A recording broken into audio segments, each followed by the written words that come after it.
of the show as we progress towards Propellant Road. Sawyer, now that we have you with us, would you mind giving us a little rundown on what to expect as we prepare for Propellant Road? Lots of P's. All the plosives, you gotta love it. Yes. So we are coming up. Hopefully, they will give that go for proper.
Well, hello folks. Papa D coming back to you here from David Deliver Space in Central Florida. And we are back for take two of what we hope is an exciting night. We have the second attempt of the Starship, and that's going to be roughly taking off. We've got SpaceX going live in the next 6 or 8 minutes. We'll be going to that with their commentary. But the flight time is still looking at approximately 6:30, and everything right now is looking good. Just looking over the boards right now just to make sure what we have. And as you can see from, bring it up here real quick for you, if I can.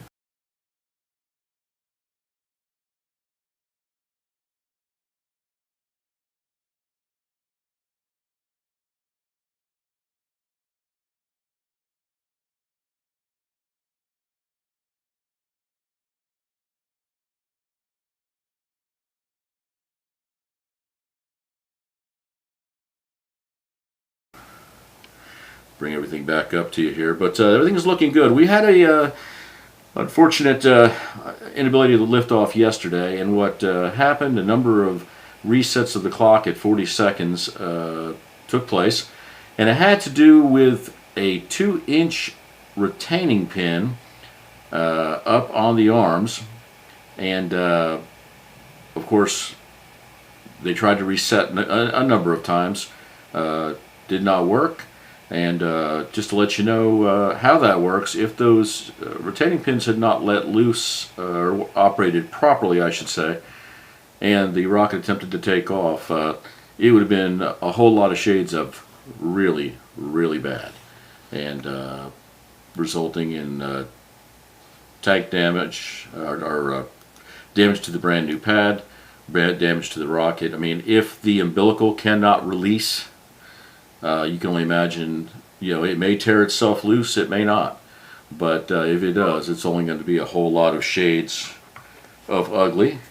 And let me just check. I'm getting messages through already, of course. But I want to thank all you guys for coming out for round 2 here.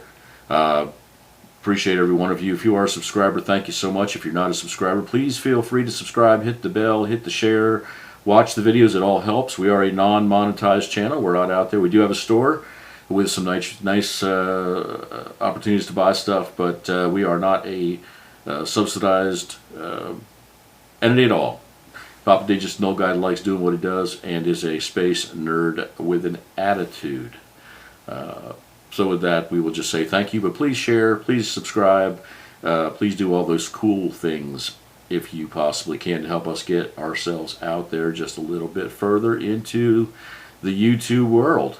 And we thank also, of course, big thanks, the huge thanks to SpaceX, all of its employees, everybody that works so hard to make these little mini miracles take place. And we are looking forward to a launch today. But just to give you the update on what we've got going, this is going to be the first attempt of this is Starship Flight 12. We do have all new hardware. The booster, it's version 3. So we've got the Super Heavy Ship 39 and Booster 19, both brand new hardware, a lot of new hardware going into that, a lot of new engineering going into that. That includes things like the pad. The pad has completely been redesigned. The flame trench, double flame trench has been designed. The water deluge system has been redesigned. Right up to, you'll notice when you look at the picture of the rocket, you'll see, and I'm trying to bring that up, but yeah, that's not going to happen there. But you notice that you'll see at the rocket when we bring this up that the point at which the booster connects to the rocket, the ring that used to be a solid ring that was ejected and came back down to Earth is now attached permanently. It's a little technology that was put together and designed by the Russians many years ago, how they attach their boosters for a hot separation. So some work was done there on Booster 3, of course, because that sits right above the tank. So you need reinforcement, additional steel there. So a lot of new engineering. So you can almost say that booster, ship, and pad are aside from being a new generation, are a brand new entity, a brand new animal. We are looking forward to seeing that, but we are looking at a T0 time again of about 6:30. About 41 minutes, just under 42 minutes from the scheduled launch time. There is a 90-minute window tonight, just as there was last evening. So if we have resets, if we have things that take place that need to be addressed, there is plenty of time within this window to get this monster off the ground. The big issue, and as I said last night, and as we all know, that came up last night. Of course, this was a hardware issue last night. This pin was not releasing. It had to release for a safe launch. So irrespective of how much time you had, unless you were going to shut down, reload, send people up, do a bunch of work, and then retank, which wasn't going to happen until about a 24-hour research cycle, which is what we have right now. The key issue when you're dealing with this, you've got tank pressures and you have propellant pressures. And the propellant only has, from the time that they finish the top off and they clear the baffles, clear the pipes, there's about 5 minutes, and then the fuels, the oxygen, nitrogen, especially the oxygen, liquid oxygen, will start losing its temperature, and as it goes down, you've got about 5 minutes before it hits a point where the launch just can't happen. Also, with that goes tank pressures. Tank pressures help support the vehicle. There's a whole lot of engineering dynamics that go into this. So once they are finished with fueling and they're no longer topping off and keeping that pressure going in, keeping that fuel cycling, keeping those temperatures where they need to be, there's about a 5 minute window. And that's what happened last night. We had 5 recycles where there were some sensors that were popping, and then of course the arms were not released, and the pin wouldn't release properly. It wasn't functioning as designed, and that was the finish. And looks like so far we do not have that event happening. Oops. Right there. Papa D's got a whole lot of buttons going on, but I want to make sure I do not have you miss a second of this.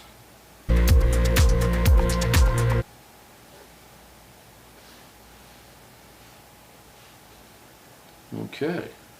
All right, we're going to stand by here for just a minute, guys, because it looks like they are getting ready to bring up the feed. I want you to enjoy every bit of it.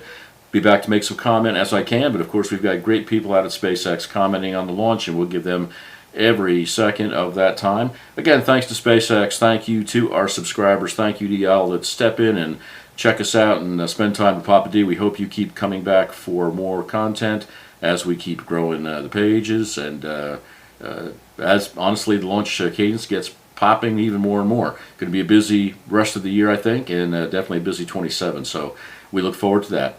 So at this point, we're going to stand by here for just a second. I will bring the page up here, and I'm just checking my best connection for you guys. And we are just about there. All right. All right, guys. I'm going to say stand by, enjoy the ride, and we are looking to launch here very shortly. Stand by, guys. Here you go.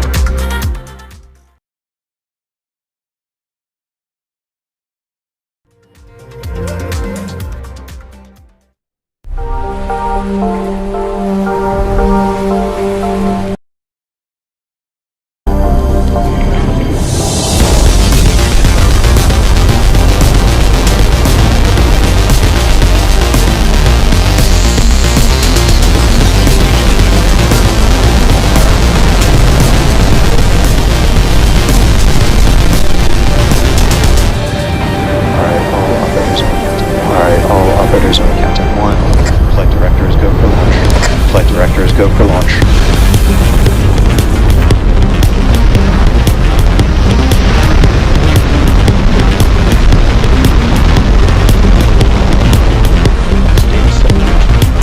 Stage saturation. Pretty sure like burn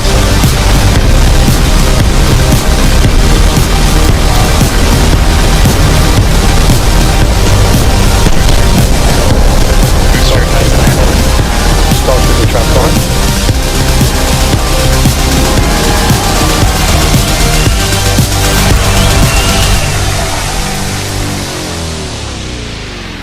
Hello once again, Star People, and welcome back to Starbase, Texas. It's currently 5:01 p.m. Central Time, and we are just 28 and a half minutes away from the first flight of SpaceX's next generation vehicle, Starship version 3. Yesterday's launch attempt was scrubbed due to a hydraulic pin on the pad tower that wouldn't retract, but good news, the teams were able to resolve that issue, and we're proceeding ahead with attempt number 2 and blue skies to boot. I'm Kate Tice, Senior Manager of Quality Systems Engineering. And I'm Jake Berkowitz, a lead propulsion engineer. And today we're coming to you live once again from just outside the production floor at Star Factory, where the team's preparing for Starship's 12th test flight.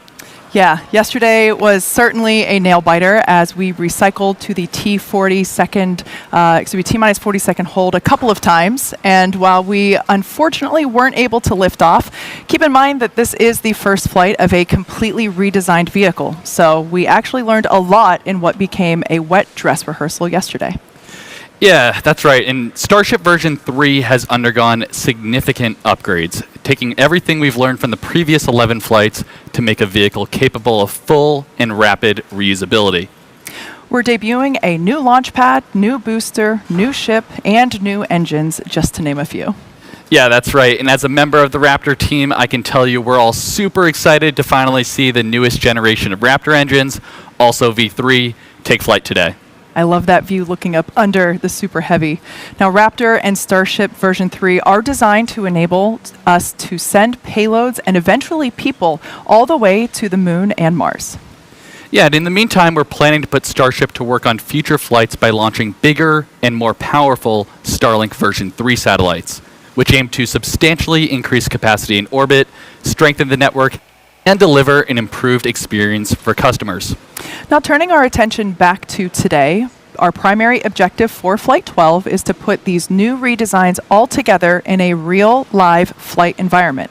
From the outside, a lot might look familiar on Starship, but beneath the surface, it's all new. As we've said before, Starship is still a developmental program. What we're doing today is a test. We launch to learn, and we test like we fly. Yeah, and it's really the data we're expecting to get back from today's flight that will bring us closer to making Starship operational and unlocking the next generation of our future in space. So, no matter the outcome of today's test flight, excitement is guaranteed. Now let's head a couple floors upstairs where Dan Hewitt is just outside our Launch Control Center. How's it going up there today, Dan? It's going great, Kate. Everybody, welcome back for round 2. I'm Dan Hewitt with SpaceX Communications. We're looking good for our launch today. Do you want to do a quick summary, though, of what we saw yesterday, how we got back to launch? It's a really good example of all of the different moving parts that have to work together to get a rocket off the pad. About halfway up that tower, you see an arm that holds all of the propellant connections into the ship. It's also set up so it kind of pushes against the ship to help make sure that we have a really good connection, and it stays attached when we unlatch that quick disconnect. There's a pin in the arm near where that attaches to the tower that has to be removed before the arm can swing away for launch. It's important to remember there's a lot of benefit to not release the arm too early or too late, and a lot of hardware that has to work in concert in very, very short time frames. We started to unpin it. Releasing that tension caused some motion in the arm that triggered a hold, and that put the pin back in. Then that got us into a bit of a tug of war between systems on the tower that rely on hydraulic pressure to work. Really, the arm trying to keep its pressure on the ship and trying to pull that pin out. You saw we made a couple of attempts to fix the issue, eventually got the pin to start retracting again, but hit the same motion hold. Ultimately ran out of time. The team, though, made some hardware, some software changes to get us into a better position to fly today. We had the tower team up there last night. They welded in some hardware that's going to cut down on the motion of the arm as it's pushing back when the pin's released, and getting all the data we saw on how this hardware interacts in those critical moments.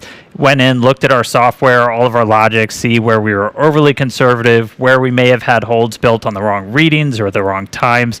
Overall, though, really fast work by the engineering teams put us in a position for flight today. Heroic work by our logistics teams to get all the propellant out there. But things are looking really good for launch at the moment. Right behind me, all of the flight controllers on console, looking at the rocket, looking at the pad, looking at the range down to liftoff. Propellant load is underway. You can see the rocket getting frosty. We're on track to launch at the top of our window at 5:30 p.m. Central Time. Weather has been gorgeous. Thank you to everybody who was outside yelling at clouds that got us weather yesterday. It extended into today, and we are looking at a green range right now. Functionally, today's countdown, identical to yesterday. It looks very similar to previous Starship flight tests. Some minor differences in timing on things like when we start propellant load, when the water starts flowing on the diverter, when our engines start up. But all the hardware is new. New booster, new ship, new engines. New booster, new ship, new engines, new pad. Let's do another quick look at everything that's debuting today with Starship version 3. As Kate noted, some of the outside will look familiar, but we've made extensive upgrades across the entire system. Big picture, because Starship's still very, very big. It's just over 407 feet tall, fully stacked, a little bit taller than version 2, have more propellant in both stages.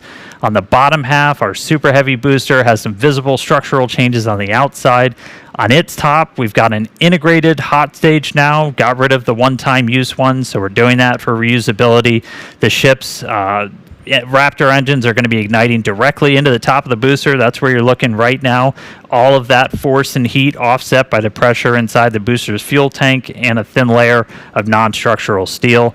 The grid fins on the booster, which we used to steer on descent, went from 4 down to 3, but we made them 50% larger. Higher strength, also use them for lift, and we'll use them for catch on future missions when we bring the booster back. We redesigned the fuel transfer tube inside the booster. That's what's sending all of that massive amount of liquid methane down to those 33 engines, lets us light all 33 at the same time and have faster, more reliable flips. The bottom of the booster looks very different with those Raptor 3 engines. We deleted all of the bulky engine shrouds from previous generations, all of the prop, avionics hardware, everything for that super tightly integrated now, protected by much slimmer shielding. Up on the second stage, Starship version 3 designed to carry massive orbital payloads up to 100 metric tons to Earth orbit, the Moon, and Mars. Biggest changes inside the vehicle itself. Propulsion system got a complete redesign, increased our propellant take volume, improved our steering on orbit. In the payload bay, the PEZ dispenser is supercharged. That's going to increase the deploy speed for each of our satellites.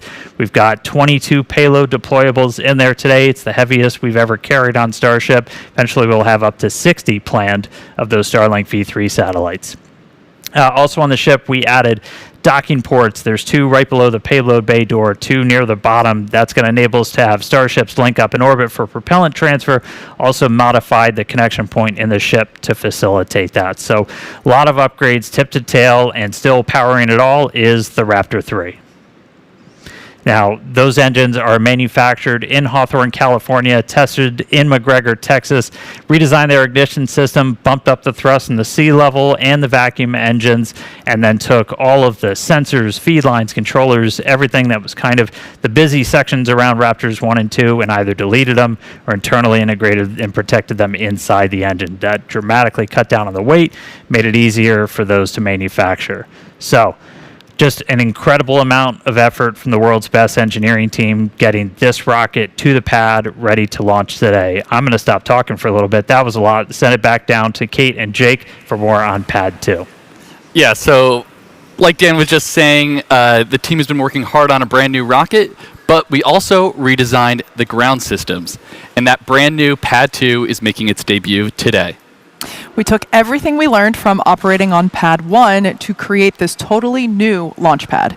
Pad 2 is optimized for full and rapid reusability.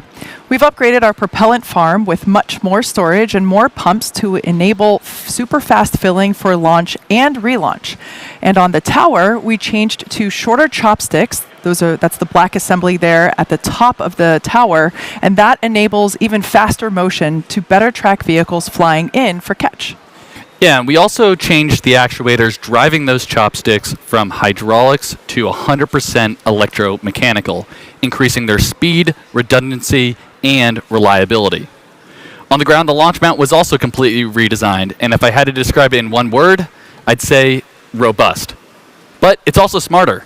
We've separated the fuel and aux systems into different compartments and repositioned the booster quick disconnects to be out of the vehicle's plume during liftoff. And as you can see there on your screen, we also have a new bi-directional flame diverter and a new top deck flame deflector to eliminate metal wearing down. So we said goodbye to the pancake. However, this will help us get to 0 refurbishment between launches. Now, this pad is still built for maximum safety and fast turnaround because making life multiplanetary will require launching a lot of starships. Now, it's currently T-minus 18 minutes and 38 seconds. We're going to hop over to Hawthorne for a moment for more on Starlink with Tyler Lionquist. Tyler?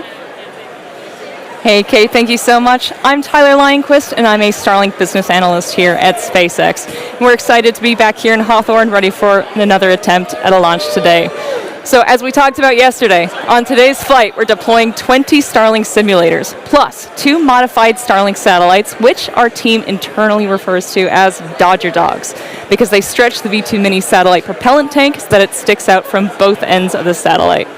And the Dodger Dog serves as a tech demo between the V2 and the V3 Starlink satellites, and acts as a platform for testing V3 components. Now, the larger V3 satellites aim to greatly expand our network's capacity, while V3 hardware is designed to support faster Wi-Fi and improved broadband speeds for our customers while providing significant capacity upgrades from the V2 Mini.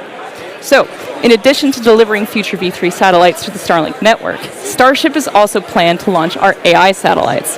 And as you may have seen during the TerraFab event in Austin a few months ago, Elon laid out the path to revolutionize cloud computing and AI infrastructure, leveraging the unlimited power of the sun, targeting 100 gigawatts to 1 terawatt of AI computing power annually.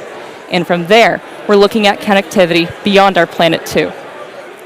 Building on the technologies used to connect people on Earth, the Starlink team is exploring using Starlink to enable high bandwidth connectivity around the moon. With a constellation of satellites designed to connect to user terminals on the lunar surface, we could relay data back to our Starlink constellation in Earth orbit. So traditionally, deep space comms have relied on radio frequency transmission.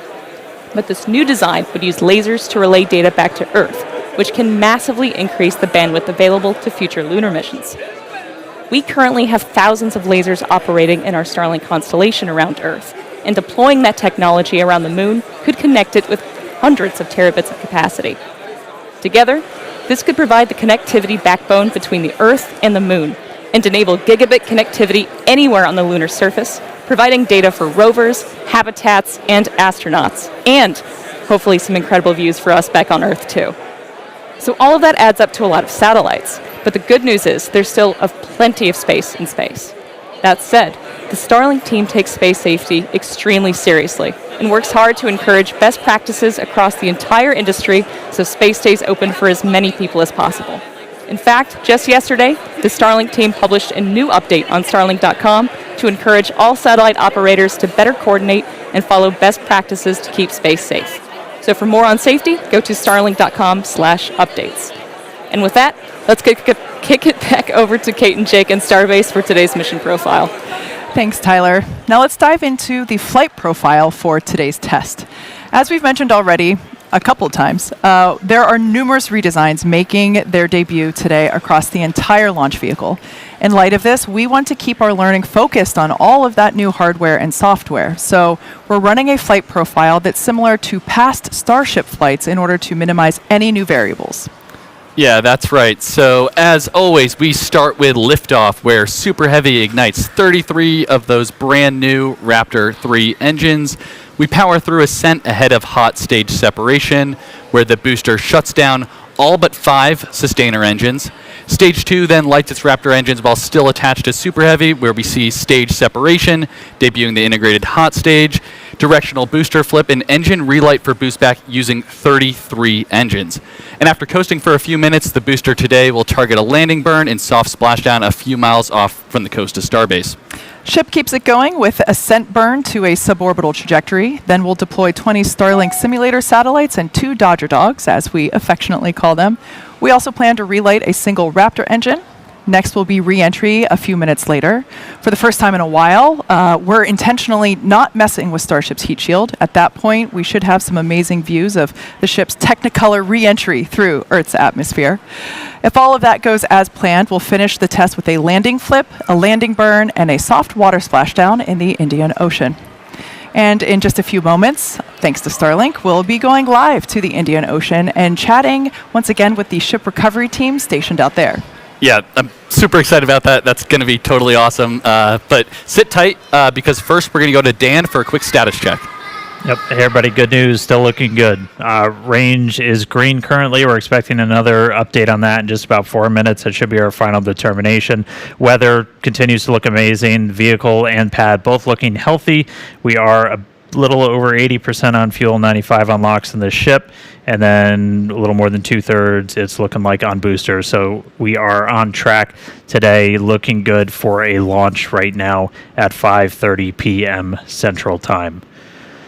All right, so we're going to do that right at the top of our window. Once again, though, we're going to be targeting to send Starship around the world for a splashdown in the Indian Ocean. We had a really quick check-in yesterday with the Starship recovery team out there on station. They're helping us to maintain the range and a whole lot more. So let's jump back out there once more today. We've got Suren Sunai joining us live from the boat deck out in the Indian Ocean, a couple hundred miles off the coast of Australia. Suren, how's it going, man? Welcome to the Flight 12 webcast. How's everything looking out there in the landing zone? Dan, it's a pleasure to be here. I'm not going to lie to you, it's a little rougher than it was yesterday. Nighttime, it's hard to see the horizon, but we're looking at about 10-foot seas, and we're loving it, but it's rough. All right, what's your guys' primary job out there? I mean, you're out kind of in the middle of nowhere. What are you guys doing? So, like as you mentioned, like it's usually a 500 to 600 nautical mile sail from shore. And our primary goal is as a range clearing group. So like we come out here and make sure there's no one else in the area so the rocket can launch. But that kind of allows us to do our second goal, which is to conduct imagery of the rocket as it re-enters and as it splashes down. We get a lot of other data, but like the primary one is for sure imagery with an ensemble of maritime and aerial-based assets. And talk to us a little bit, because it's evolved over time, kind of humble beginnings of getting those views, to talk us through where we've gotten to now today. Yeah, I think some people know, and we kind of put them in as a Hail Mary attempt on Flight 5 to get imagery of the rocket as it came down. And we all thought it maybe would have worked, but we were super shocked and really pleased to see all of the buoys pointed right at the rocket as it came down, which was a testament to not only the scrappy engineering we were able to put together, but also the rocket's ability to land right on target. And then since then, we've kind of iterated more and more, and these buoys have become way more robust and have now a lot more data collection materials, not just visual imagery. And as a result, they kind of are the most mature versions they've ever been.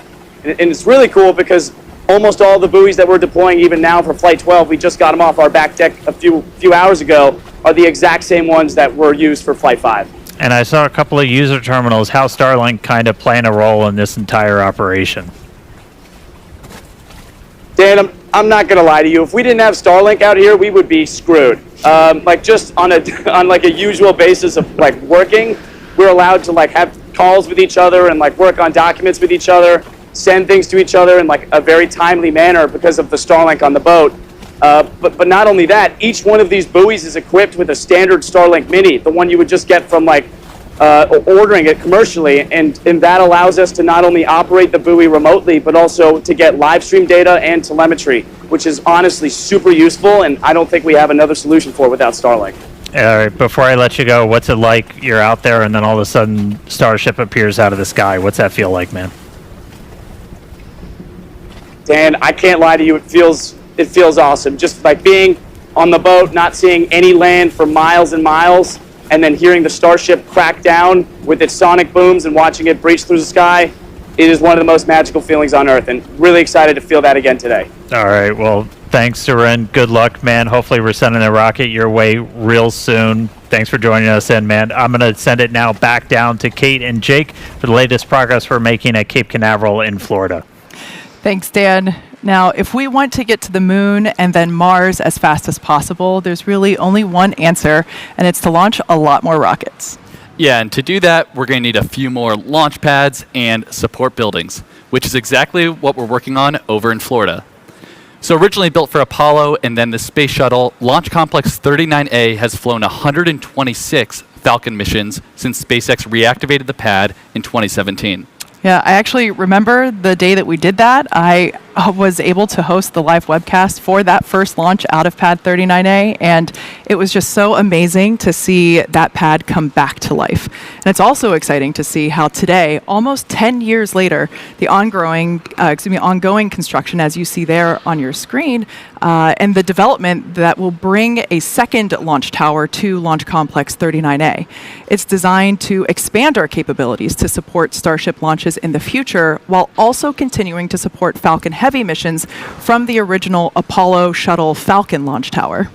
Yeah, and we're not done. We're also building a Starship launch pad at Slick 37. And to support the uptick in future launches, there's Gigabay, a giant assembly and maintenance facility designed to prep Starships ahead of Florida launches. And when complete, this huge structure aims to hold 24 work cells in over 800,000 square feet of workspace. It's going to be a big building. So much space. So yeah, SpaceX's future in Florida is quickly taking shape with our very first launches on the horizon. Exactly. A horizon that aims for regular trips to the moon. And speaking of moon, we've got another special guest for you today. Dan, I think the last time you and I were on a webcast with this person was Polaris Dawn, as he was performing the very first commercial spacewalk. That's right, Kate and Jared. I don't know if today will be quite as cool as doing a spacewalk, but we're going to try our best to make it as exciting. Thanks for joining us here today, man. You had a heck of an entrance on the way in.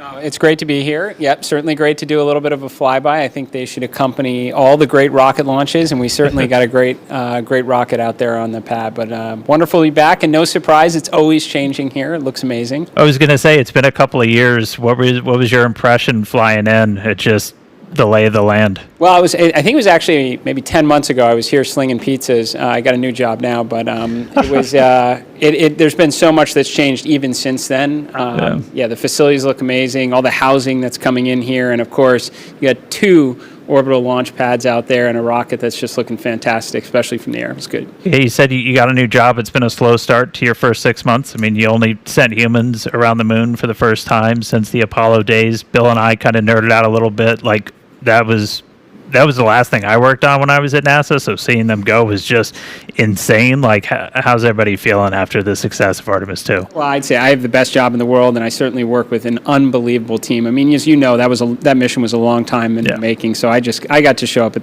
the right time to see everybody put all that effort to put it in action. But what a great mission. Those 4 astronauts, you couldn't have had better ambassadors for humankind to the stars. I mean, they really brought us all along for 10 days, and we're getting ready for what comes next. We're going to start stacking Artemis 3. We got a lot of the hardware in the VAB already.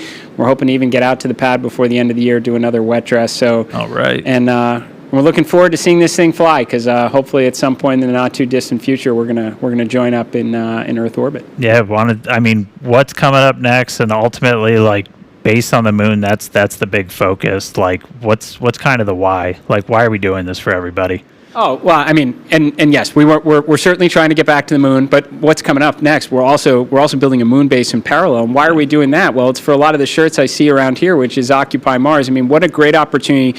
Go to the moon, return to the moon, build a moon base on the South Pole, interact with the water ice, right? Maybe work on some of those skills we're going to need when we're 4 days away from home for what we might need someday when we're 9 months away from home. But we got other things coming up too. You got Nancy Grace Roman, that telescope's going to launch later this summer. There's a lot of great, exciting things going on at NASA right now. Yeah, man. All right. Well, SpaceX, we're custom built to try and make life multiplanetary. We're super honored, excited to be part of this entire Artemis program.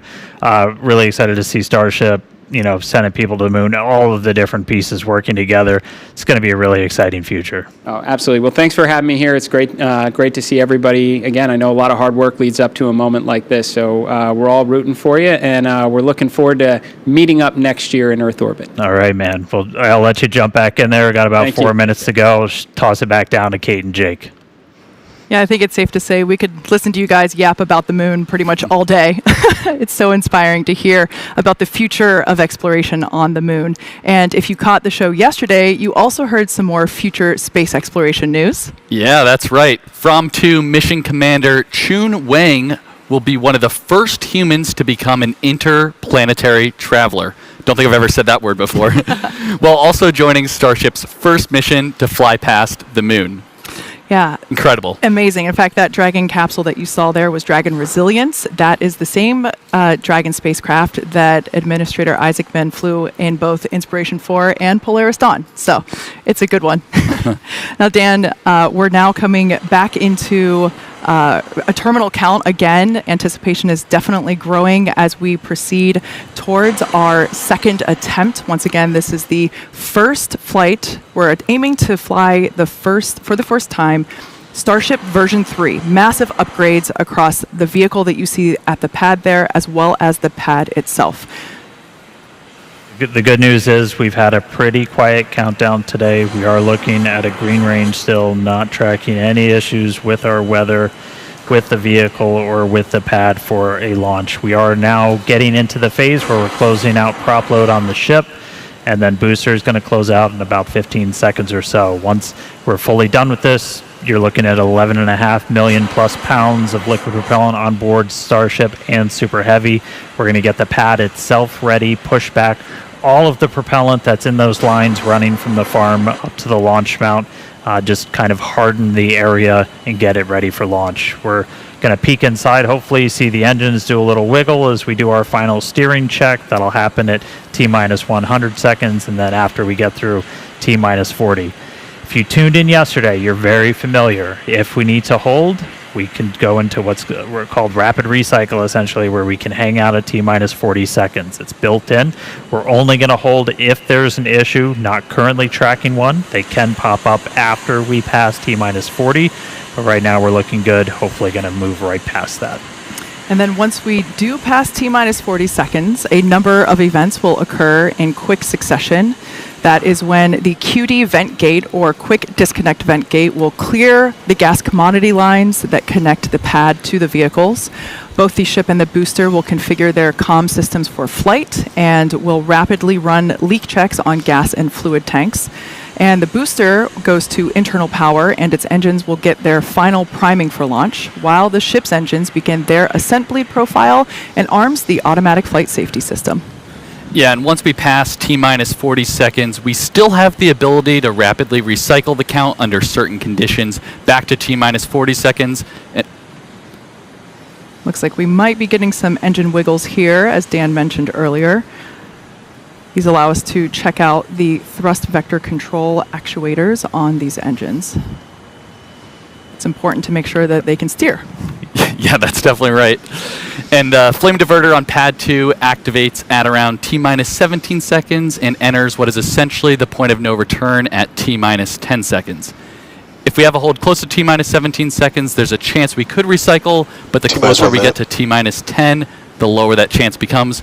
We just heard we're at T-minus 1 minute. Yeah, so at this point in time, we're going to stop talking. We're going to let the rocket take over and listen to some amazing pad sounds of the first flight of Starship version 3.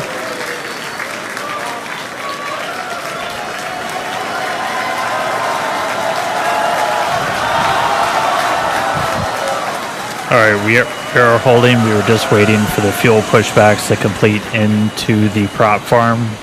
We did hear that did just complete, so expecting them to reset that hold shortly.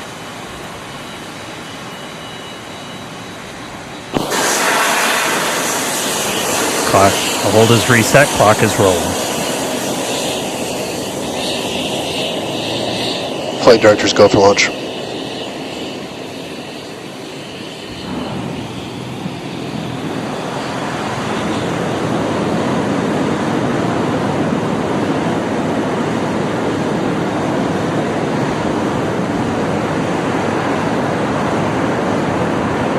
Minus 10, 9, 8, 7, 6, 5, 4, 3, ignition.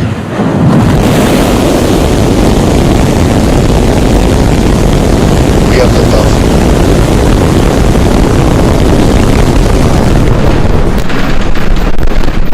Pitch it downrange.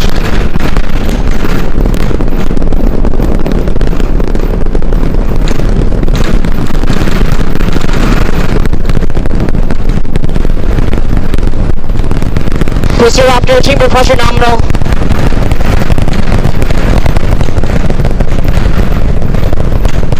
All right, we are T plus 30 seconds into flight, seeing 33 out of 33 Raptor 3 engines on booster V3, ascending over the Gulf now, coming up on maximum aerodynamic pressure. Booster and ship, avionics power, telemetry nominal. Systems looking good. We're just passing through the period of maximum dynamic pressure.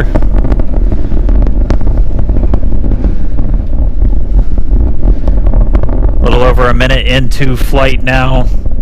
Vibrations chilling out here at Star Factory as we continue to watch Starship Flight 12 arc out over the Gulf. The next major thing coming up is going to be hot staging. Booster prop systems Reminder, we do what's our version of MECO. Most engines cut off, so we're going to shut down all but 5 of the Raptor engines on the booster. And then after that happens, we're going to ignite the 6 engines on ship while it is still attached. We have clamps that hold the 2 together. Those are going to retract inside of that hot stage ring, kind of protect them.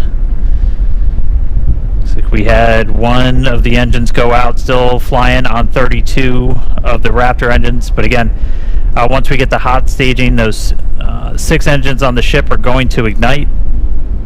We're going to do it in a little bit different of a sequence on version 3. Essentially, those 3 RVAC engines will ignite first. Almost immediately after, just one of those central engines is going to ignite, and that's going to give the booster a bit of a kick, sending it in a known direction, followed shortly after by the other 2. We're through MECO. Need separation.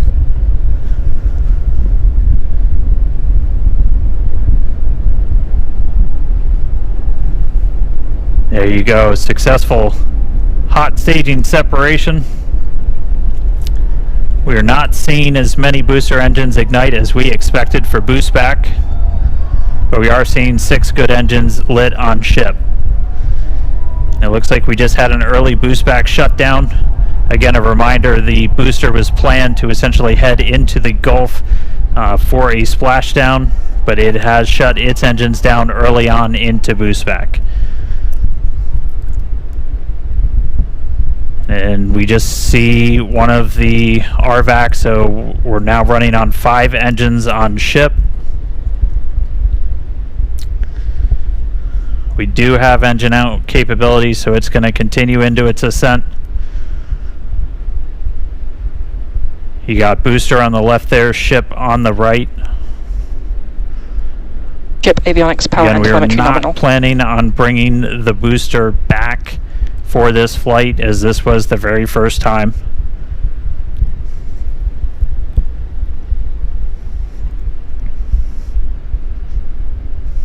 Alright, so we're about 3 minutes 50 seconds into today's flight. Just a reminder that the ship planned to burn its engines for about 8 minutes and change. About 8 minutes and 11 seconds was our planned timeline for today. That could shift slightly as we do have 1 engine out, running on 1 fewer RVACs.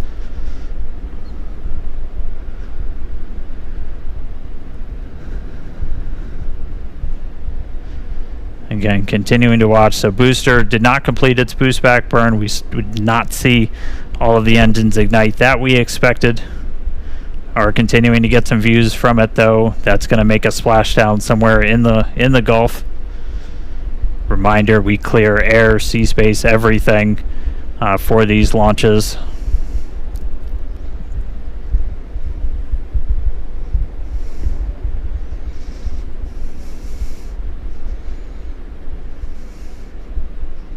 All right, so we are coming up on T plus 5 minutes. Ship continuing to fire 5 of the 6.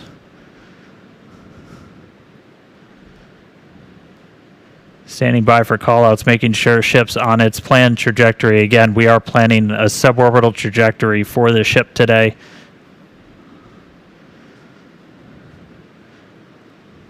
Booster giving us some views as it continues to make its way back down towards the water. All right, so a little over 5.5 minutes in flight. Kate, Jake, you guys with me? It looks like booster's starting to come in hot. Yeah, we had the opportunity to stand outside to watch launch, and wow, that was incredible. Yeah, that was really loud, really shaky, and I was actually surprised how fast the booster got off the pad, or the whole stack. That was quite incredible. Absolutely. So we have views here from the booster coming back down, making its way into the Gulf. Pretty cool to see. We have healthy chamber pressures on 5 out of 6 ship Raptor engines. Great news there Landing for startup. Starship.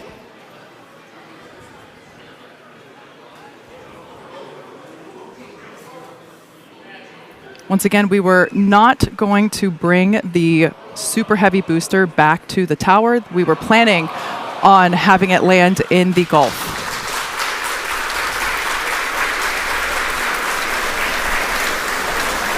And it looks like the booster ended its mission there in the Gulf, but we've got a ship still flying. Great to see that. Still have 5 out of 6 engines there on S-39. Yes, we also heard good chamber pressures as well on those engines that are lit. We do have engine out capability. We do see that we have one of the RVAC, one of the Raptor vacuum engines that is currently out, but that's okay. Ship is continuing on. Amazing views of planet Earth there in the background. Yeah, I love the S39 decal there. That just gives the ship a little bit of character. And again, all these great views brought to you by Starlink, of course.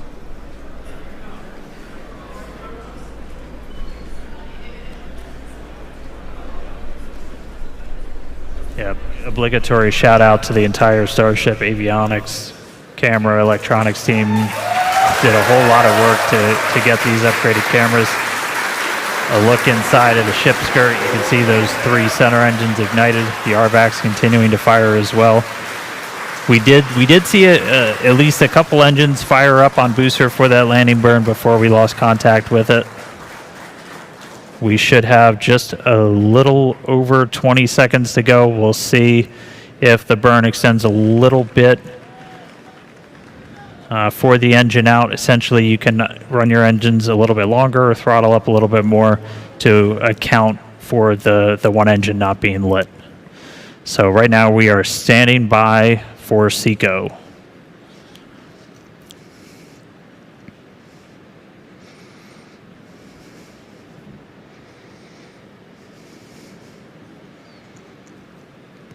And again, we are continuing to go a little bit longer.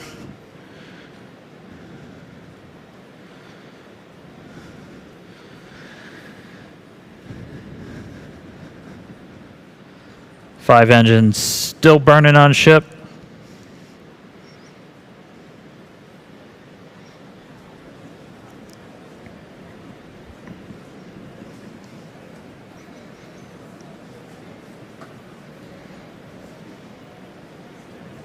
We are coming up on T plus 9 minutes.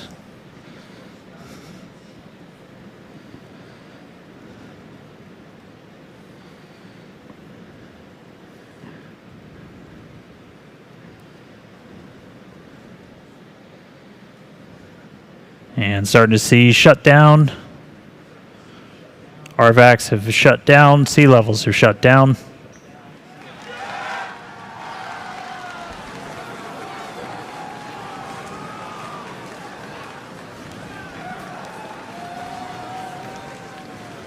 Seeing if we can get an update on the ship orbit insertion, but we have shut down again. We did run longer as we were engine out. We were flying with 5 of those 6 Raptors pretty much the whole time. Ship FTS is saved.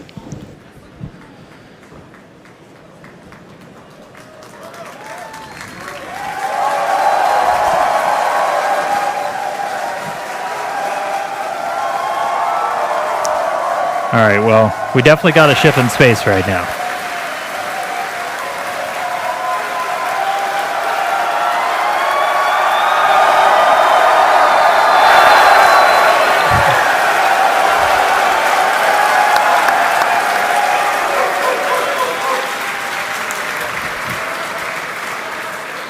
As you can see, the teams are incredibly excited to see Starship there in space. We are awaiting the call out of nominal insertion, so we're going to stand by for that. We can see the flaps moving here, actuating, but wow, the cheers here in the lobby are certainly almost as loud as liftoff was. Yeah.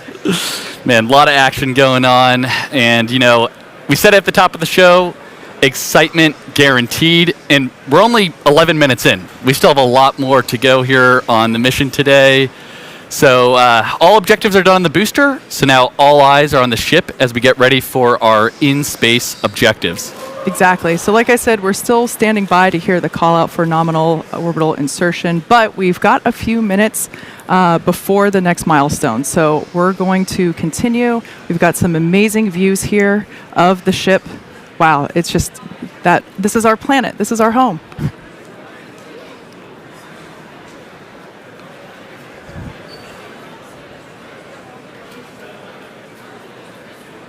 As a reminder, the objectives for ship today not only included the separation that we saw, but we're also planning to deploy 20 Starlink simulator satellites, as well as 2 Dodger Dog satellites. That's what our internal teams refer to as our newer satellites. We saw a preview of those earlier.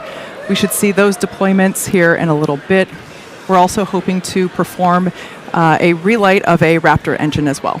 Yep, that's exactly right. And the relight will look a little bit different this time. We're hoping to get a little bit of a longer duration. Of course, we got to see once we get there.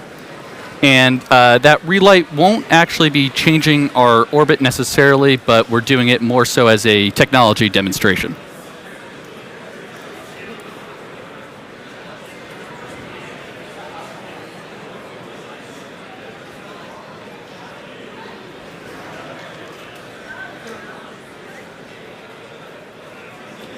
For those of you that maybe just recently tuned in, you missed a pretty exciting almost 13 minutes. We had a liftoff pretty much on time, almost right exactly at 5:30 p.m. We did have a brief hold at the T-minus 40-second period, but we were able to proceed through that, and we saw a gorgeous liftoff. Jake and I were able to stand outside and witness that with all of our colleagues, and what a moment. I'll tell you what, it is a heck of a lot louder out here than it was at Ad Astra. Absolutely. And a couple of things I noticed on the way uphill today on the ship. So obviously it looks like we lost one of the RVACs on the way, but that is a good way to demonstrate our potential engine out capability there. So exactly. I think we actually saw the 3 gimbaling engines kind of gimbal over a little bit to compensate for that offset and thrust. So that was really cool. That's something I know the team's been, we've analyzed that since Flight 1 all the way back. So it's something that we've thought about quite a bit, and it was kind of cool to see it in action in real life today. Yeah, absolutely. If you couldn't tell, Jake is on the Raptor team. Yeah. But one non-Raptor thing I noticed also back on the when we had the shot of the aft flaps, it's a little weird. We have tiles on the leeward side, so not on the side where we're going to see heating. And you might be asking, why are we putting tiles there? I had the same question actually. So I talked to some of our heat shield engineers the other day, and we're actually running. Yeah, here's the shot right here. Great. So the fact that we're seeing all these tiles still on the flap right now is really good, because that actually was one of our experiments where we wanted to test different connection methods on the way uphill on ship. So actually Ascent. So it looks like most, if not all, the tiles are still hanging on there. So that's actually a really good data point. Looks pretty good to me. Now, once again, this view is from the side of Starship, which is basically the second stage of the Starship vehicle as a whole. This is one of the flaps on the vehicle that helps to control its position and attitude as it is orbiting, and also helps to control during re-entry as well. That's a critical phase. I mentioned earlier that we're hoping to deploy those Starlink satellite simulators, as well as perform an in-space relight of a Raptor engine. If all of that goes well, we will be targeting a soft splashdown in the Indian Ocean. We heard from Suren on the recovery team a little bit earlier. They are standing by waiting to receive the ship that we see here. All right, let's send it upstairs. Dan, how's it looking? Hey guys, we are looking good. It does look like we are within bounds of what we analyzed if we were down one of our RVAC engines, so I wouldn't call it nominal orbital insertion, but we're on a trajectory that we had analyzed, and it's within bounds. So team's continuing to work through it with that engine out. They're working through some steps on the engines. We probably will end up skipping the Raptor relight for today, but it sounds like we should still be on for payload deploy, at least at this time. So very dynamic moments right here with the ship, but we do have it in space. It is on a trajectory now, headed towards the other side of the planet, and then a splashdown in the Indian Ocean.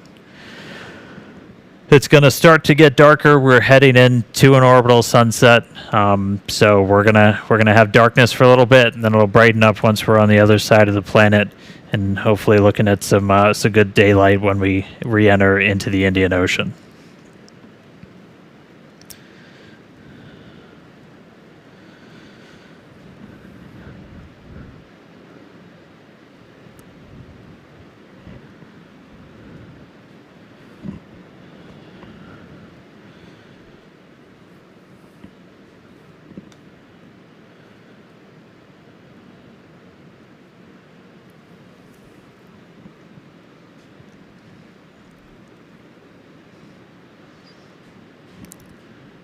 All right, so we're a little over 17 minutes into flight. If you're just now catching up with us, we did see a liftoff right at the top of our window.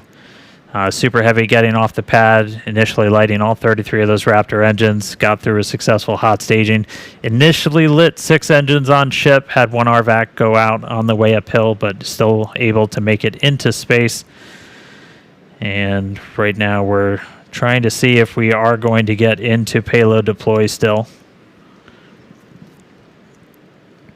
We're coming up right on the part of the timeline when we were expecting it. You look inside a Starship there. Oh, I see a door opening. Looks like Hal didn't wait. Pez door is open. Just a reminder, we've got 22 deployables in the payload bay today. 20 of those Starlink mass simulators, and then 2 are Dodger dogs, as we like to call them internally, sitting up their modified V2 Starlink satellites. Those are going to be testing a bunch of components that we're planning to fly on Starlink V3, and we've also got them outfitted with a number of cameras for another tech demo that we're trying out on this flight. We definitely are looking for a way that we can look at Starship's heat shield while it's still in space. You can kind of only see so much from the cameras and the flaps. You can't see everything kind of on the underbelly, and one of the only ways you can do that is if you got something else flying near it. So we're going to attempt to our final 2 satellites going out the door have a suite of cameras on them that are going to be looking back at the ship. We're going to be in nighttime, and so we've got, sounds like we're getting into payload deploy. We'll be in nighttime. They've got some powerful flashlights on them to try and illuminate the ship's heat shield while we fly away from it. So, we see some Pez motion.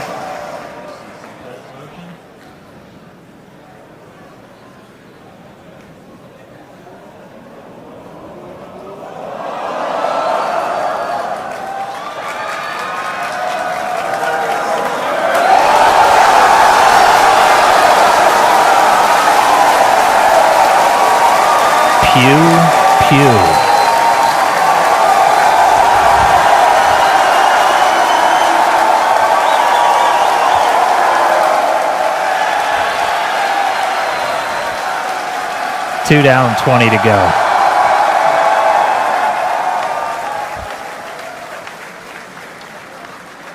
As a reminder, that's one of the things that we upgraded in version 3, kind of gave a little soup up to the Pez dispensers, so those satellites going to move out a little bit quicker than they did on previous Starship flight tests. So first 2 out the door, 2 more on their way out.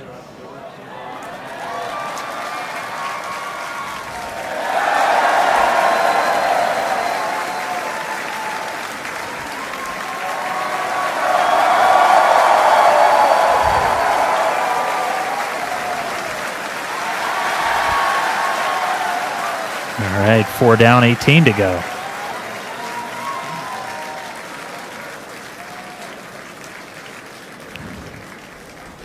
Flexing my basic math skills here today. Again, the majority of this stack, 20 of these 22 satellites, they're essentially just mass simulators, so they're roughly the same size as those Starlink V3 sats that we're hoping to fly later this year.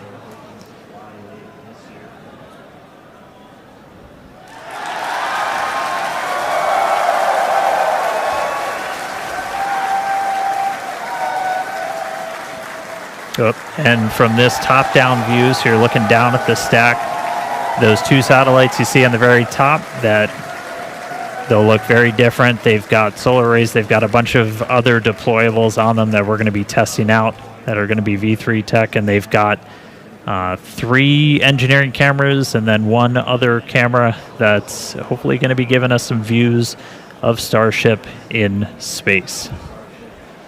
But we will see how that works. Again, this very much a tech demo. We're going to deploy those. The satellite's going to kind of try and turn everything on, look back at Starship, and the primary reason we're trying to do this is to get some views of the heat shield.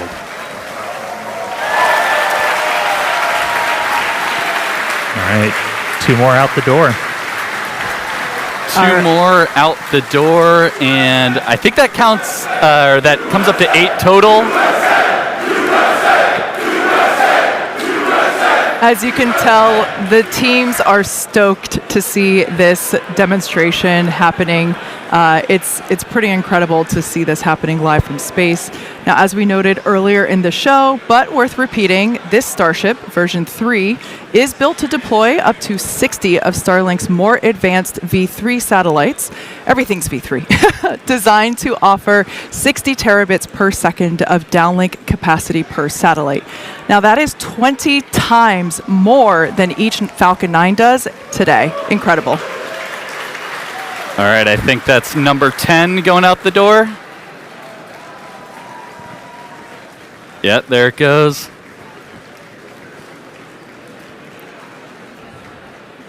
So yeah, the camera view you have on your left screen there is basically right at the bottom of the payload volume.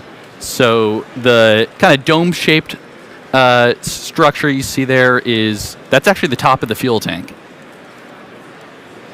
Then the camera view that you have on the right is an external camera that we have positioned so that you can see basically the light through the open PEZ dispenser door that you see. That's that sliver of light. We can see the Starlinks here deploying as each one comes through.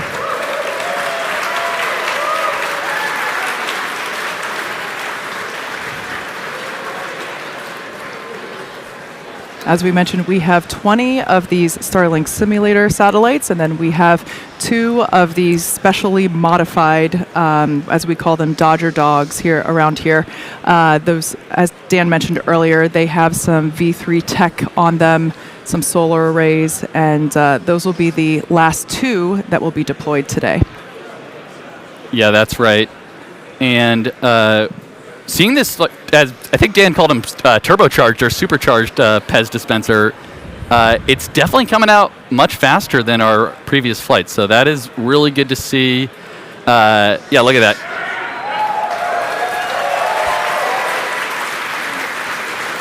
And especially once we, fill Starship up all the way with around 60 or so of these Starlinks, being able to deploy them fairly expediently is going to be important for designing the overall mission profile.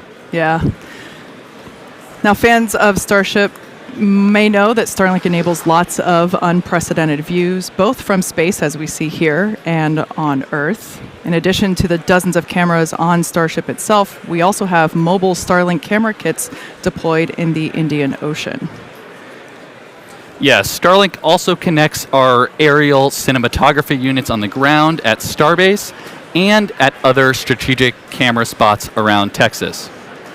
It's all part of how it all comes together to tell the incredible story of Starship both on and off planet. Yep. All right, we're getting low on the stack. It looks like we got 2 more of those simulators to go out, and then it will be time for our Dodger Dogs, those modified Starlink satellites. Just a couple of updates while we continue to watch Payload deploy. Did get confirmation we're going to be skipping that relight of the Raptor engine, just due to everything that we saw on the way uphill. Those sea level engines, we're going to use them for a landing burn, though. They are still capable to be used for that. So we'll still look to do a controlled landing in the Gulf, but no in-space relight.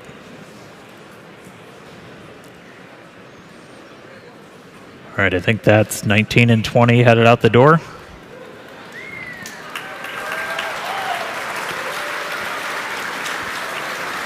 And then coming up are our Dodger Dogs. So these are modified V2 Starlink satellites. We do have a number of cameras on these that are going to attempt to look back at Starship. We're not going to get this video in real time, but we're going to try and turn it around if we do get some video down. So don't worry, if we get views of Starship from these satellites, we will be sharing.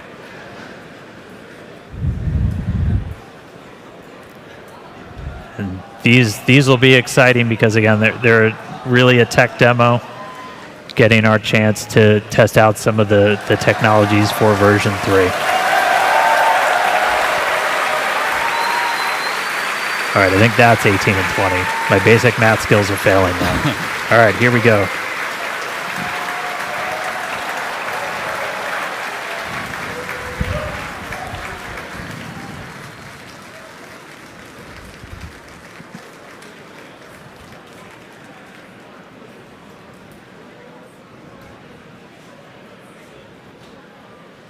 We're standing by for Starship, basically to serve the first Dodger dogs to low Earth orbit.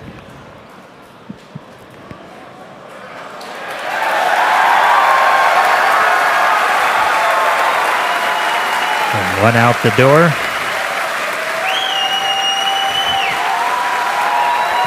And from this view, you can kind of see on the right side of the satellite, you see some bright white spots. Those are our flashlights. Beneath them, the camera is going to attempt to look back and image Starship's heat shield as it flies slowly away from the vehicle. And there it goes.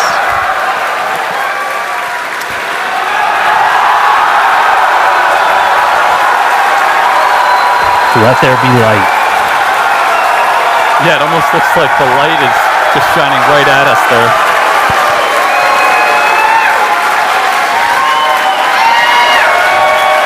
If you couldn't tell, we're pretty excited. Yeah. It is always sunny in space.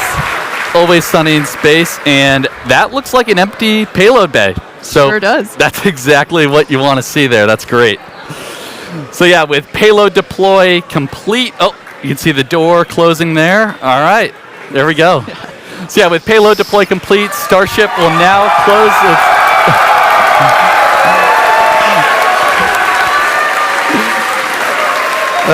yeah, Starship, we closed the payload door, and we're going to continue to coast around Earth all the way to the Indian Ocean. So still a lot of major events to come today. Sounds like we're not going to hit that Raptor relight, based on what Dan was saying, but after that, of course, we'll have the atmospheric reentry and splashdown. And with that, we're going to go on another quick coast. So sit tight, enjoy some amazing space views and the space jams, of course. And we'll be back in a few minutes for Raptor relight, or excuse me, not for the relight, but we'll be standing by for atmospheric reentry.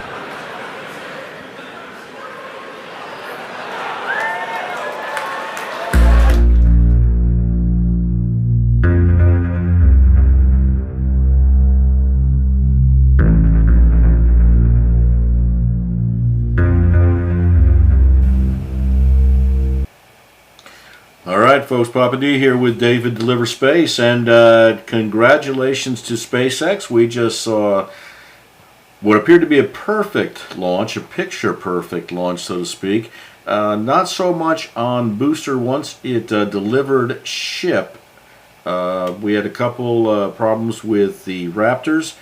You noticed the launch, one that Raptor had given up the fight, and I'm going to... try to bring in that picture.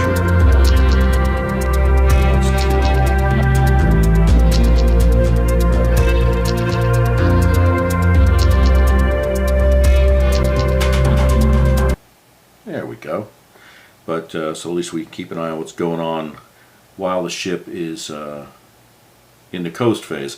But as I was saying early on in the mid to late portion of launch, we lost one of the Raptors, and then there was a series of Raptors that were lost, and it appears there was no mention made, there's no video of it, but it looks like as if, or video of it, but it does look like Booster did make a splash, and there'll probably be some video of that out there. But on the upside of it, Booster did get ship to orbit. Ship did have one of the engines not continue through the entire ascent stage. So the good news there, again, as a test mission, again, you got to keep it in perspective. It is a test mission. There's learning on everything they do, and the positive that comes out of losing an engine is that they were able to continue on with the remaining engines. The remaining engines and the computer were able to make adjustments, and as such, from what they said, got very close to a nominal orbital injection. So able to get close enough to where, in the envelope, to where it needed to be, to then the next test was the Starlink satellite dummies, not true V3 satellites. 20 of them were test articles, and the remaining 2s you saw were modified with cameras. So hopefully we'll be getting some video back down, give us a little closer inspection of those heat shields and what the ship looks like while in orbit. So a little mixed bag of things on takeoff. Very exciting, and congratulations to SpaceX. I mean, getting to space is hard, and this is how they do it, and this is how it, in my opinion, it needs to be done. You iterate, you launch. You're going to have days where things aren't going to work out. In this case, they're going to go back. They're going to review the details of this launch. They're going to review all of the data that comes back from this launch. Figure out what happened. This is a new booster. This is a new booster that also has a new version of engines, the Raptor 3s. So if you remember back to when we were operating on version 1 and into version 2, this happened. Engines went out, engines wouldn't relight. There were interesting returns of the booster and ship. A couple times ship didn't make it at all.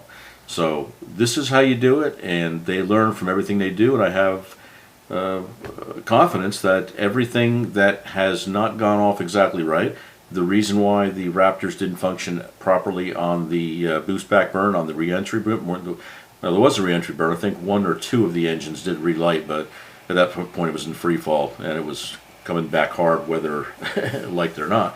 But they will take the data from those Raptor 3s and figure out, okay, why didn't they light? Was there a software glitch? Was it a problem as they once had with the fuel lines, where fuel lines had froze up? So it's a learning experience, and I would venture to say that on the next launch of the new stack, be a lot different. We haven't heard anything come back other than positive comments made online with respect to the launch platform. And that seemed to fare well. Looked like the water system, the hold downs, everything worked as they needed to work.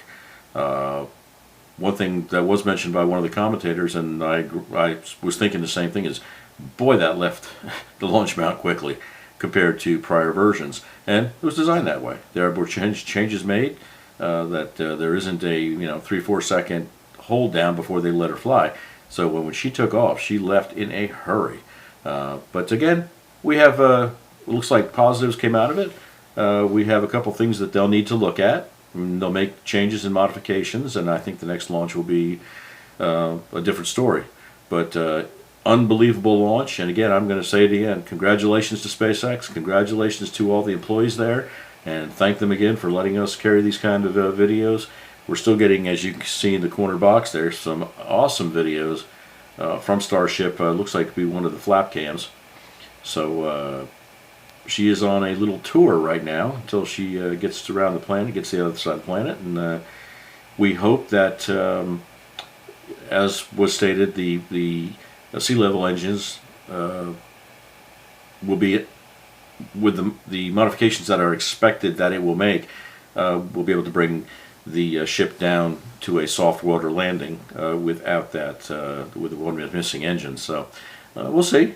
But all these are things that when things go wrong, guys, these are what they use to make changes, improve the product, and then move on to the next iteration of it that would work better and will give them the result they've been looking for all along.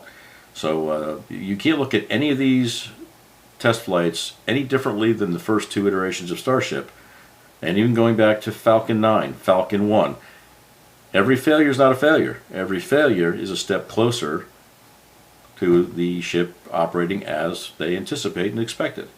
The way SpaceX does things is not the way NASA and other agencies have done it, where it takes them years and billions, because everything's got to be perfect. They make it as perfect as it can be, knowing that there are going to be things that will go wrong that will need to be corrected. And I don't think it'll be too long down the road, all these launch pads that are going to be built. Again, we're going to have a couple out of Cape. We got one, talking about one in Louisiana. There's been talk of one being built possibly in Australia, that there'll be launches around the world. A nice picture of an empty Pez dispenser. And that looks like the video from the test article as it left. There's no other way to say it. That is amazing, and it's showing the door close. Oh, that's not closing. That is the Pez dispenser resetting. This is amazing. So that is one of the 2 test articles that, there it is right there, going out the door, turning on its lights, and giving a view of the ship. How unbelievable is that? Anyway, with that being said, I'm going to switch back to the feed. I know we're getting more commentary, and things are about to happen big time, so we'll switch back. Thanks for sticking around, guys. Please enjoy the rest of the broadcast. I'll be back at the end to check in with you. Please subscribe if you're not a subscriber, and thank you to the existing subscribers. Please like the video. Please share the video. Hit the like button. It is super duper quadruple important. Gets us a chance to get a little further out into the YouTube land. So anyway, with that said, I'm going to switch off the inset, and we'll go back to SpaceX. See you soon.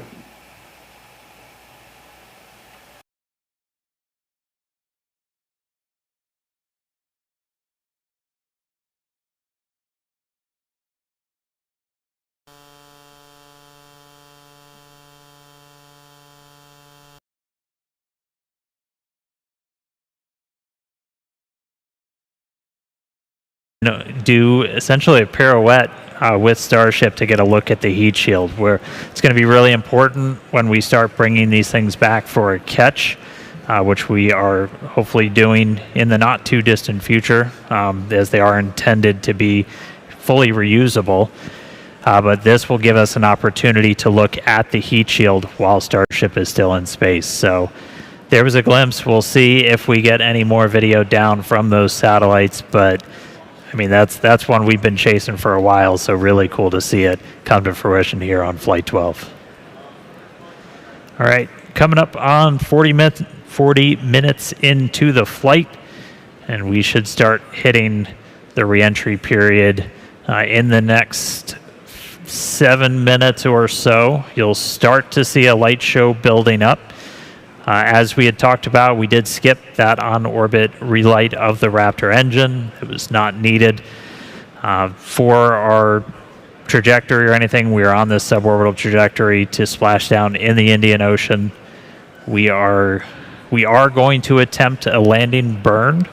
We'll see how they perform when we get there. And just a reminder, we are going to be stressing the ship on the way in. We're going to intentionally do a maneuver where we're going to kind of pitch the nose up and deploy those bottom flaps to really put a lot of pressure on them. So we'll see how it does through that maneuver, and then we'll be doing kind of a final banking turn before we get to a landing burn. So all that coming up in a few minutes. The light show should start beginning real soon.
Welcome back to Starship Flight 12, the first test flight of Starship version 3.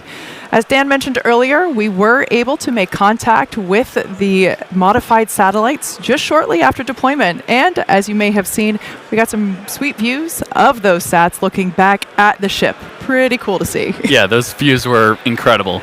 Now, as you see on your screen, currently the ship is re-entering the Earth's atmosphere. This is the plasma starting to build up on the exterior of the vehicle. Now, we do not plan to recover the spacecraft today, but rapid and reliable reusability is the ultimate goal. Yeah, that's right. And re-entry is a critical phase of flight, and we need information on how the ship's systems perform. Re-entry is an extremely demanding portion of flight where we essentially have to scrub all of the energy we used to launch the rocket back off in reverse. So the 18 million pounds of thrust that we had off 33 of those Raptor engines. Just a little. Just a little.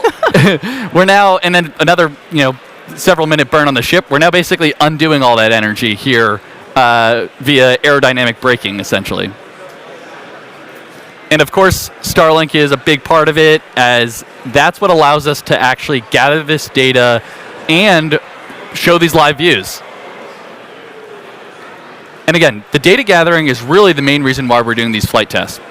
So Starlink provides us just one more path to collect that data that ultimately allows us to rapidly iterate Starship's design. Now, if ship manages to make it all the way through re-entry, we'll collect valuable data on the spacecraft flying through the Earth's atmosphere at these hypersonic speeds, which is basically more than 5 times the speed of sound. Now, we do anticipate that it might be a little bit of a spicy re-entry, so we'll see how far we get. Re-entry is typically a portion of flight where we don't have communications with the spacecraft because it's re-entering at or around orbital velocity, roughly 8 kilometers per second, or for those of us that think in other units, roughly 5 miles per second. At those speeds, the spacecraft is moving through the atmosphere, and it creates that plasma field that we saw forming around the vehicle. Yeah, and although the plasma looks really cool, it does distort some communication frequencies. So it's not uncommon to experience brief blackouts in communication. Of course, thinking long-term here, Starship is designed to land on Mars where there are no runways or other humans to help out. That's why we're going with the propulsive landing instead of a more traditional means like parachutes. Propulsive landing, not only, again, is it more cool, but it enables a more rapidly reusable rocket. Yeah. Now, we should hear some call-outs as the ship makes its way back to Earth. When we hear entry max heating and entry max Q, that means the ship has made it through the maximum heating and aerodynamic loads that it will experience as it returns. So if we make it through those, we're doing pretty well. Yeah. And you can see in the bottom left right now, we're at 23,500 kilometers per hour speed. That's just a crazy number to think about. But as we keep progressing in the mission, we are going to hear a call out when the ship is transonic and then subsonic. So transonic refers to the period of flight where the velocities of airflow surrounding and flowing past the vehicle are concurrently below, at, and above the speed of sound, kind of in that Mach 0.8 to 1.2 range. And for reference, commercial jets have a range of cruising speeds, but mostly fly around Mach 0.74 to Mach 0.85. And after we hear the call out that Starship is transonic, we should hear the call out when Starship is subsonic. This refers to speeds that are much less than the speed of sound, so at this point in the flight, ship's velocity will be slowing down. We definitely have a crowd still here in the lobby of SpaceX headquarters down here at Starbase, Texas. Everyone is, loves watching ship re-entry. It's always such amazing colors. This must be what it feels like to be one of those praying mantis shrimp or mantis shrimp. Can't remember exactly what the name is, but the ones that see in billions of colors. This is the closest I feel to being one of those. Yep. I think one other thing that's cool to point out right now is look in the bottom right. You can see where we are on a globe there. We're squarely in the Indian Ocean already, and we've only been flying for 53 minutes. Yeah. So pretty crazy. We went all the way from Texas to the Indian Ocean in less than an hour. Yeah. She flies pretty fast. She flies very fast.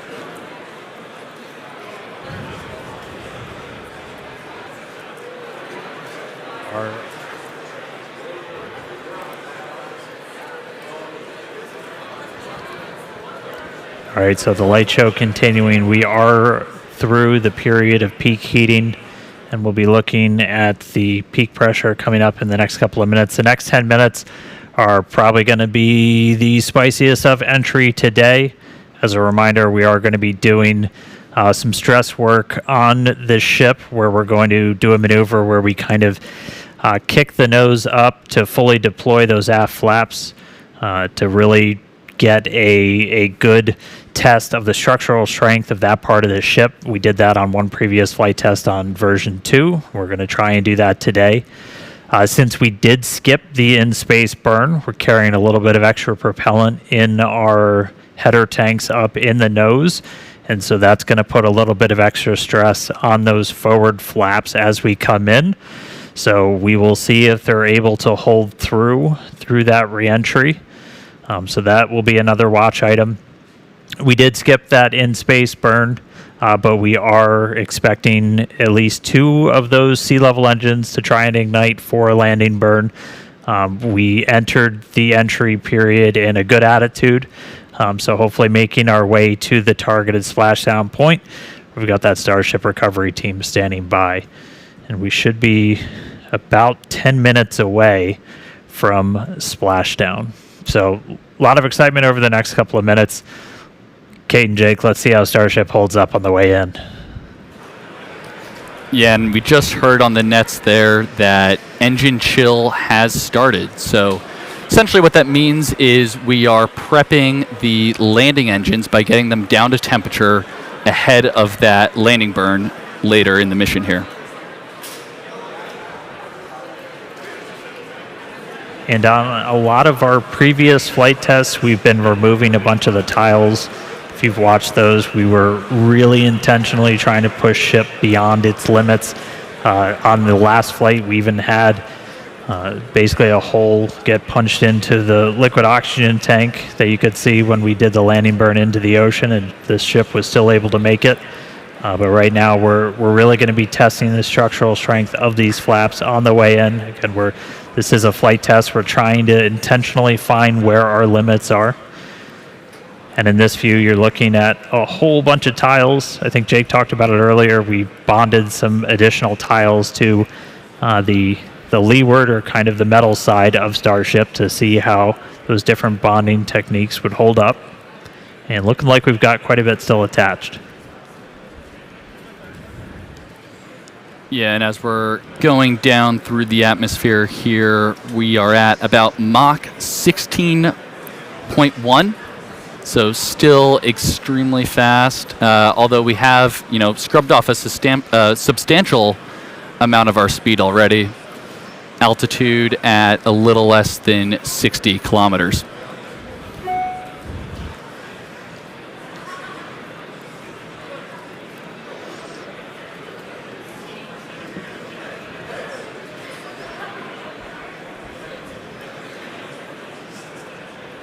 All right, we're about 8 minutes away from our targeted landing and splashdown time. Again, this is when the ship's going to start really ship getting is approaching the ringer. end of the peak heating region.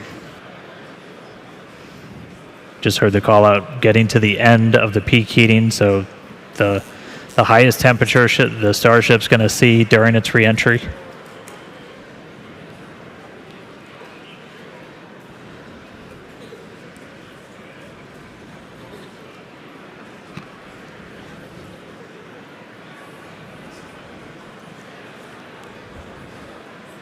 This camera angle changes as it is attached to the forward flap on Starship. So we're actually experiencing the articulation of that hardware, helping to steer the ship down for its precise landing in the Indian Ocean.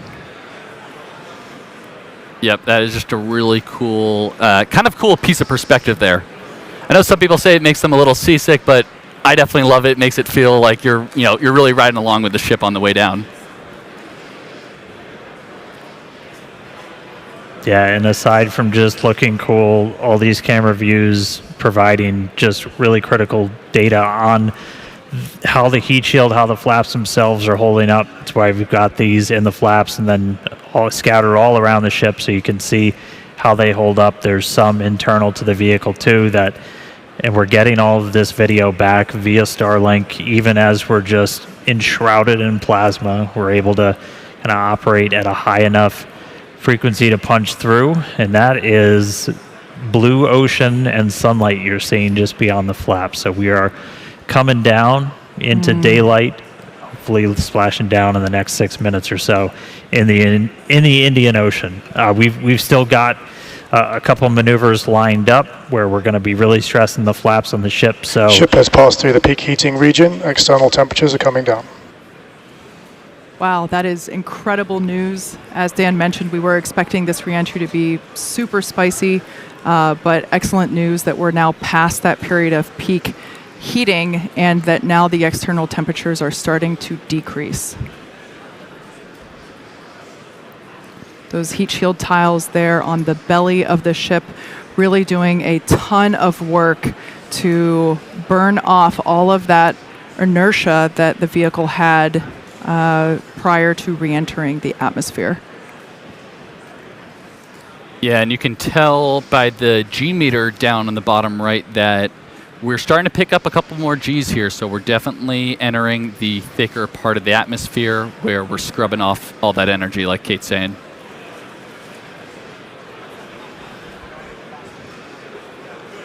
all right, just about 5 minutes or so to go. We're coming up shortly on the maneuver where we're gonna, it's affectionately called the flap slap, where we're going to kind of pitch the nose up on the ship, and you're going to see those aft flaps, the ones in the very bottom, fully deploy.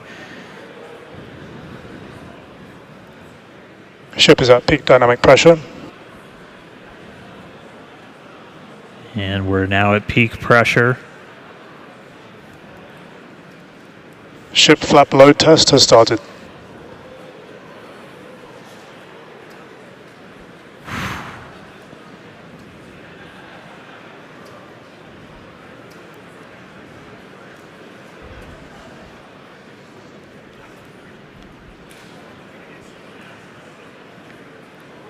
Looks like it's holding. Again, the intent of that was to put just a lot of extra stress on those aft flaps. We are expecting the forward ones too to see a little bit of extra stress as we've got a little more propellant in our header tank, so the area right at the very nose of Starship. Ship flap load test is complete. And we're through that test. There we go. And we just did that test at Mach 7, just for reference there. So we are still going incredibly fast.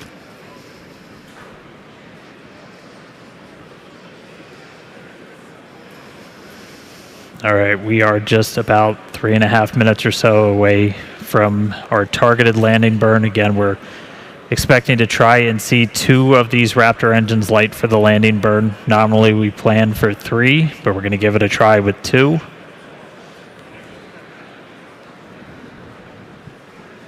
Hopefully we've got Ship is starting the RTLS banking maneuver. And that right there, so we're starting a banking maneuver, and essentially what that is when we come back to Starbase, or when we plan to come back to Starbase, the trajectory is designed so we'll essentially swing out over the Gulf and do a swoop maneuver to then come back to the towers for catch. And so we are doing that exact same maneuver as we head towards our targeted splashdown in the Indian Ocean. Yeah, and that call out there that we heard, RTLS, stands for Return to Launch Site.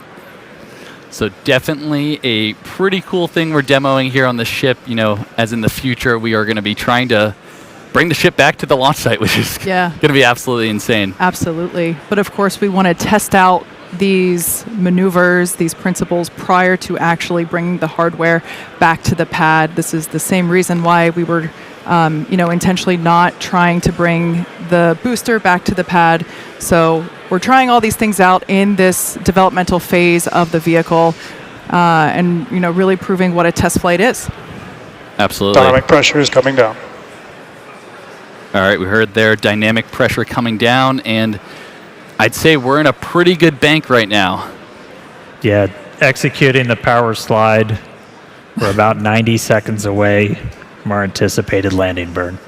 Clouds coming up, pretty sunrise on the other side of the planet.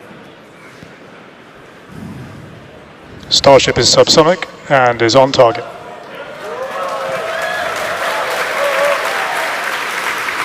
The crowd here reacting to that call out, letting us know that we are on target for this precise landing in the Indian Ocean. This will once again be a soft splashdown. We should get some pretty cool views from the recovery team who we chatted with earlier. They are standing by to receive this ship. Once again, this is the first flight of our completely redesigned Starship version 3. Yeah, and if you remember the suborbital flights from a few years ago, this is very much the same regime that we're in here. So we're sub 15 kilometers, executing what we call the belly flip maneuver. Yes, serial number 8, the first belly flop. I remember it well.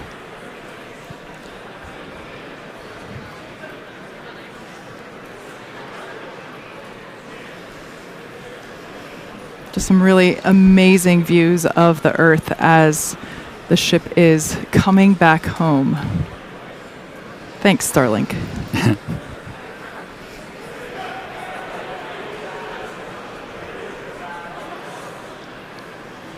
Yeah, you can see the aft flap there making minor corrections. Starship is turning for final approach to landing site. Look at that turn. There we go. Minor corrections and a full turn. Yeah, Starship doesn't fly like an airplane. It's a lot more like a skydiver. Full belly flop on the way down, using those flaps similar to arms to help change the path of the air over you. Coming up real soon. Again, going for a landing burn, trying to light 2 of these Raptor sea level engines. Landing burn startup. Landing burn startup. 2 engines lit.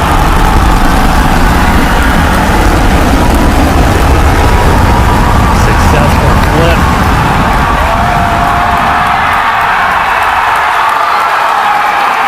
Buoy cam Starship is catching landed. it. Good shut time.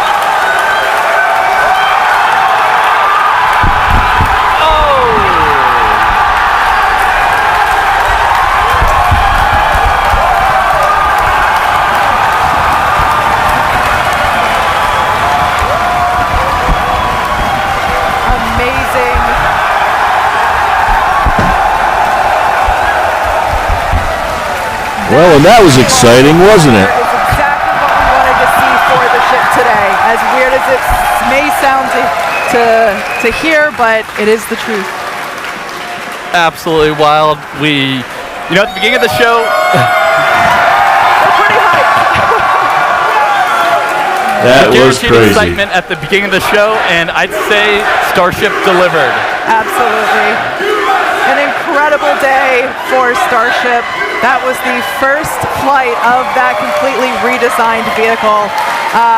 As you can tell, the teams are incredibly proud of what we just saw. Yeah, V3 definitely showed up. That was amazing. Yeah. Yeah, we've pretty happy crowd in the control room behind me, I will say. It's probably the most excited I've seen a lot of people in a really long time. On target landing. Wow. Actually, let's jump over. Hey, Tyler, how's everyone holding up in Hawthorne? We're having a great time, Dan. Thank you so much. That was another exciting Starship flight in the books, and we hope that you enjoyed those awesome Starlink views. So congratulations to the team at Starbase and everyone here and around the company. So many employees have contributed to the Starship program as we continue to iterate and make progress towards a multi-planetary future. So that wraps it up for us here in Hawthorne. Thank you guys for tuning in. And back to you, Dan. All right, thanks. So just to recap, we lifted off right at the top of our window, 5:30 p.m. Central Time. We were able to see the booster light 33 of those Raptor engines get off the pad and ascent over the Gulf. Successful hot stage separation. Initially lit 6 of those Raptor engines, lost one of the RVACs on the way uphill, and then the booster didn't complete its full boost back. Its mission ended a little bit early, but landed in the clear area that we had set in advance. Once we were on orbit with ship, we were able to get through our payload deployment, 22 satellites, the 20 simulators, the 2 Dodger Dogs, which successfully turned on cameras. We'll see if we got any more views from those. So obviously stick around. Skipped the Raptor relight, but made it through re-entry, on-target landing in the Indian Ocean. You saw those views. Starship made it.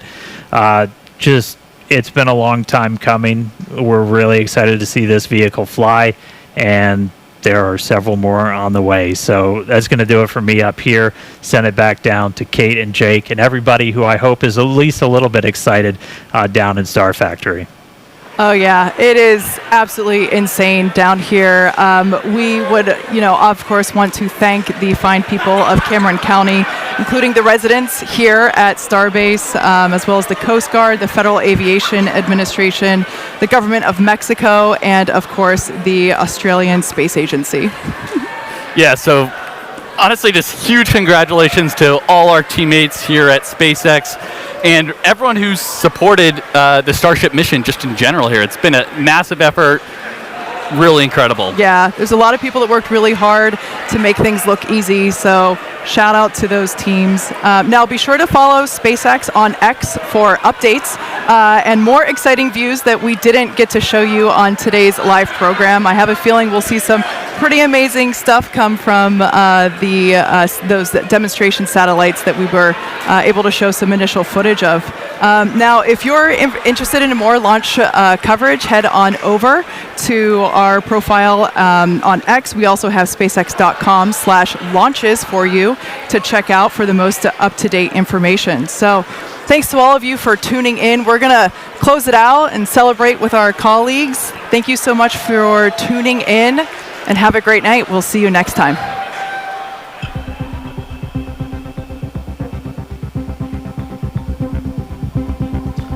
Absolutely amazing launch. And what a conclusion. That port right there you see is for the refueling, the docking and refueling future missions. What a shot.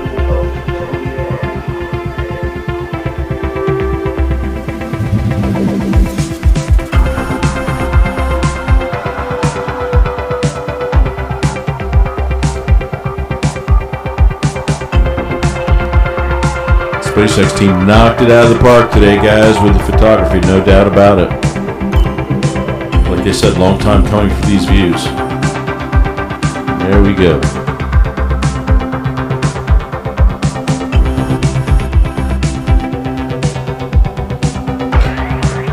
All right. And that'll do it for this mission. As you saw, guys, we had a on-time launch. We did have some issues with engines going out on booster 39, and we'll shortly, I would think, see some videos on that. That came back hot and hard. But the ship got to orbit, released its payload. That would be the 22 Starlink V3s. 20 of them were dummies, and 2 got us those amazing shots.